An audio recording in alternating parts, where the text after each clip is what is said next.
reason to cheer. Let's go. 'Cause Jesus, your love is for everyone. We're gonna shine your light today. So come on, clap your hands and everybody dance. The party is popping, nobody's stopping. We're gonna do it right and have a good time. All for you, Jesus, 'cause you're always with us. It's time to start the party. It's time to start the party. Oh yeah. All right. It's time to celebrate. It's time to get it started. The party's happening here. Yeah. Turn up the music loud. Dance like nobody's watching. We've got a reason to cheer. 'Cause Jesus, your love is for everyone. We're gonna shine your light today. So come on, clap your hands and everybody dance. The party is popping, nobody's stopping. We're gonna do it right and have a good time. All for you, Jesus, 'cause you're always with us. It's time to start the party. It's time to start the party. Oh yeah. It's time to start the party. It's time to start the party. All right, let's break it down one time. Get up now, party people, gather all around. No time to snooze, we gotta spread the news, so get on up and get down. Get up now, party people, gather all around. No time to snooze, we gotta spread the news, so get on up and get down. Get up now, party people, gather all around. No time to snooze, we gotta spread the news, so get on up and get down. Now go tell 'em about it. So come on, clap your hands and everybody dance. The party is popping, nobody's stopping. We're gonna do it right and have a good time. All for you, Jesus, 'cause you're always with us. It's time to start the party. It's time to start the party. Turn it up. Oh yeah. It's time to start the party. It's time to start the party. Oh yeah. Ooh, yeah. That's right.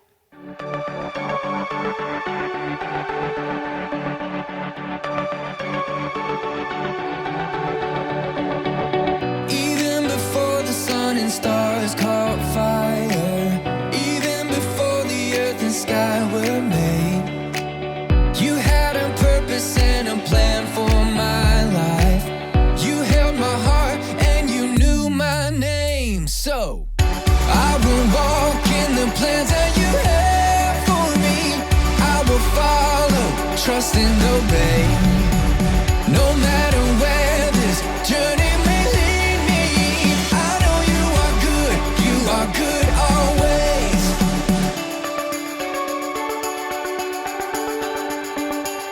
From highest mountains to the deepest oceans, you have created everything we see. And still you made me unlike any other. Nothing compares to your love for me, no. I will walk in the plans that you have for me. I will follow, trust and obey. No matter where this journey may lead me, I know you are good always. Fearfully and wonderfully created, we're all masterpieces to show the world the love of God. Fearfully and wonderfully created, we're all masterpieces to show the world the love of God. Fearfully and wonderfully created, we're all masterpieces to show the world the love of God. I will walk in the plans that you have for me. I will follow, trust and obey. I will walk in the plans that you have for me. I will follow, trust and obey. No matter where this journey may lead me, I know you are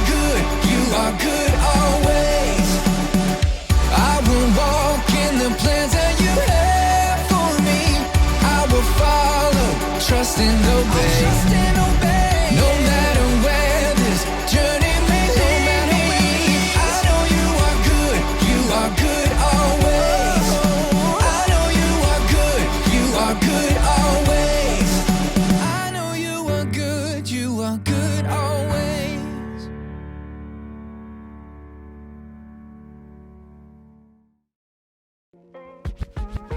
Hey, welcome to Story Lab. This week, we're talking about joy. And what to do when you run out of figs. Huh? Let's go!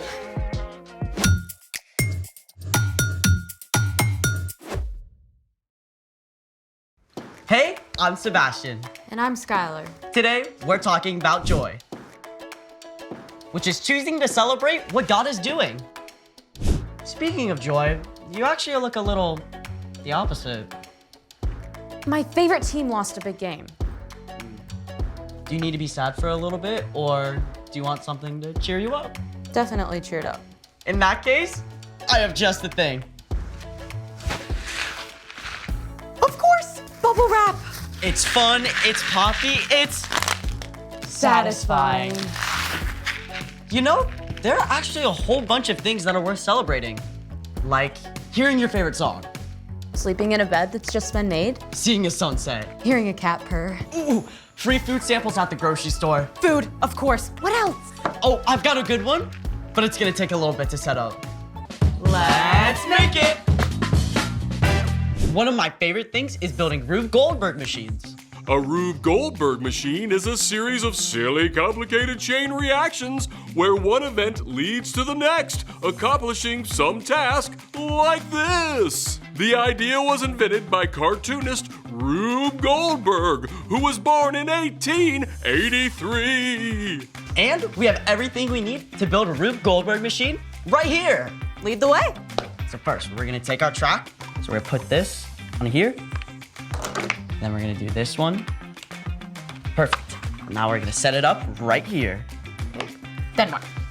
Oh, blocks, that's what we need.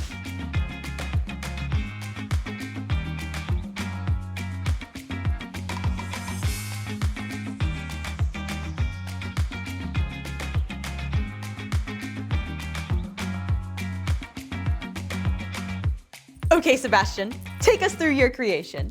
Ladies and gentlemen, I give you the Balloon Blaster 3000. We'll begin with sending our car down the ramp, hitting the blocks, These blocks? of course, which then hits our domino chain, which then our last domino will hit the tennis ball, go down the ramp, made of chopsticks, and then hit our ruler with the tack at the end, popping the balloon. Pretty impressive. Ready to try it? I thought you never ask. 1, 2, 3, go! yes! No way! That actually worked! What do you say we take it up a notch? I thought you'd never ask.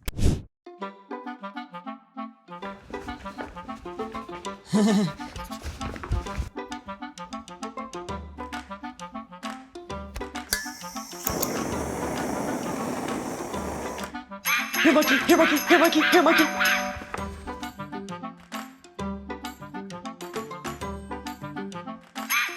No, monkey, no! Who knew it was so hard to find a trained monkey? The hot water heater was a nice touch. Ready? Ready.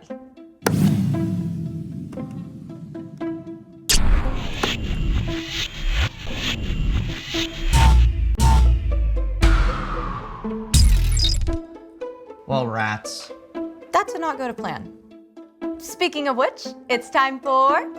The story before the story. Today, we're in Habakkuk. Yes, you heard that right, Habakkuk. It's a small book near the very end of the Old Testament.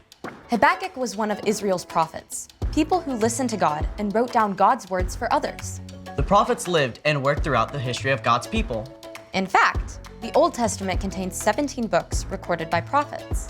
Many of them wrote during the final years of the kingdoms of Israel and Judah, when foreign nations threatened to attack. Habakkuk recorded his message during this time as well. Which is where our story starts. Take it away. Hey everyone, I'm Erica, and I'm excited that I get to say Habakkuk a lot today. Habakkuk. Okay, so Habakkuk has a fun name, but he lived in Jerusalem during a very difficult time. The northern kingdom of Israel had already been conquered.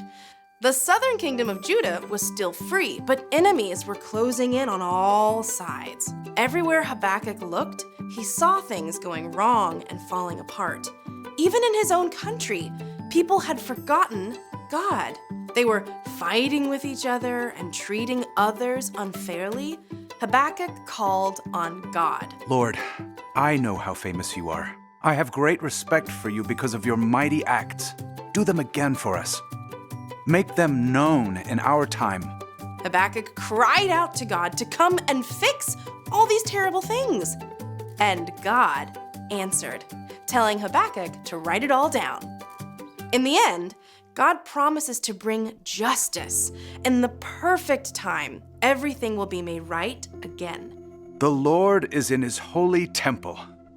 Let the whole earth be silent in front of him. At this point, Habakkuk had a choice. He could look at what was happening around him and panic and lose hope. Or Habakkuk could look at the way God had worked in the lives of the Israelites over and over. He could trust God's promise to bring good out of hard things and right all wrongs. Habakkuk recorded his conversation with God, and at the end, he came to this conclusion. The fig trees might not bud. The vines might not produce any grapes. The olive crop might fail. The fields might not produce any food. There might not be any sheep in the pens. There might not be any cattle in the barns. But I will still be glad because of what the Lord has done. God, my Savior, fills me with joy. When terrible things happen, joy does not top our list of feelings. But in the middle of chaos and hardship, Habakkuk chose joy. Let's take a closer look. The fig trees might not bud. The vines might not produce any grapes. The olive crop might fail. The fields might not produce any food. There might not be any sheep in the pens. There might not be any cattle in the barns. Let's be real. If the fig trees don't do so well this year, you probably won't be affected. I mean, unless you really like fig bars. But in Habakkuk's time, the Israelites mostly made a living by farming. They either ate what they grew or what someone nearby grew. So if the crops failed, it was devastating. It meant that no one had enough to eat. The people could starve. Now, it's not a big deal for us now if olives don't have a bumper crop, but there are lots of things in our lives that can go wrong in a big way too. Maybe one of your parents loses their job. Maybe you find out someone in your family is really sick. Maybe your best friend starts hanging out with someone else instead. Maybe you won't be able to play soccer unless you get your math grade up, which feels impossible. Odds are, you can't control the bad thing that's happened, but you can control how you respond. If you focus only on what's wrong, you'll feel hopeless and overwhelmed. But you can choose to take your focus off of your problems, real though they are, and look to God. You can remember how God has helped you in the past and how God promises to make everything right in the future. This is how Habakkuk was able to say, "But I will still be glad because of what the Lord has done. God, my Savior, fills me with joy. Through Jesus, you will be able to live forever with God." That doesn't make your current troubles any less difficult, but it does mean that you can find peace and joy in the midst of them and discover that there's always a reason to celebrate. The end. Wow, that is not easy stuff. Yeah, it just got real in here. Habakkuk didn't hold back. I mean, he was angry and upset, but he still made a choice to trust God's character. So, What's our part in the story? Well, our job is super simple, but not super easy. When things are difficult, we can choose to find reasons to celebrate. The best place to start is with God. You can look at stuff God has done in the past, like promising to bless the whole world through Abraham's family. and providing for the Israelites in the wilderness. And sending Jesus so we can live with God forever. You can look at how God has worked in your own life too, like giving you courage when you had to get a blood draw, or helping you make friends at a new school. And you can focus on what God has promised to do in the future, too. Like making everything that was wrong right again. Could you imagine what that would be like? When you look at what God has done, is doing, and will do, you can always find a reason to celebrate. And that should put a smile on your face. Absolutely! But choosing to focus on what God is up to doesn't mean you should pretend nothing's wrong. It's still important to be real about the hard stuff in your life. But you can still choose joy in spite of the tough things. I, for one, am always up for a celebration. Me too! See you next time! Bye. So here's the thing. There's always a reason to celebrate. Ready to try again? I thought you'd never ask.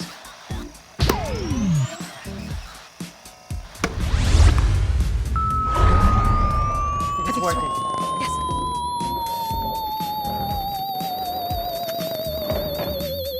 Here it comes.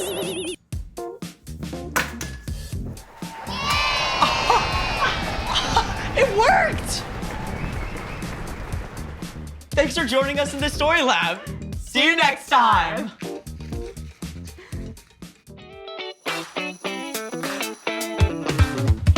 Goodbye, my friend. Goodbye.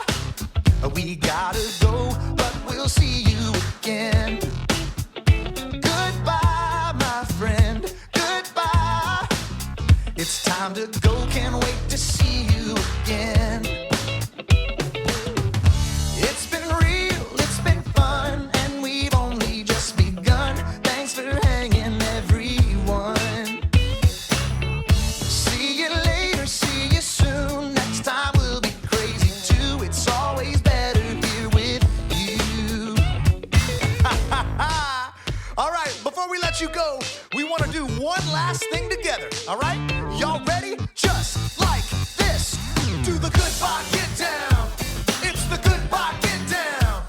If you had a good time and you want to come back, somebody scream and do the goodbye get down. Come on, it's the goodbye get down. Now somebody, anybody, everybody sing. Goodbye, my friend. Goodbye. We gotta go, but we'll see you again. Come on. Goodbye, my friend. Goodbye. It's time to go. Can't wait to see you again. Goodbye, my friend. Goodbye. We gotta go, but we'll see you again. Goodbye, my friend. Goodbye. It's time to go. Can't wait to see you again. We'll see you next time. It's time to go. Can't wait to see you again. Sing it one more time. It's time to go. Can't wait to see you.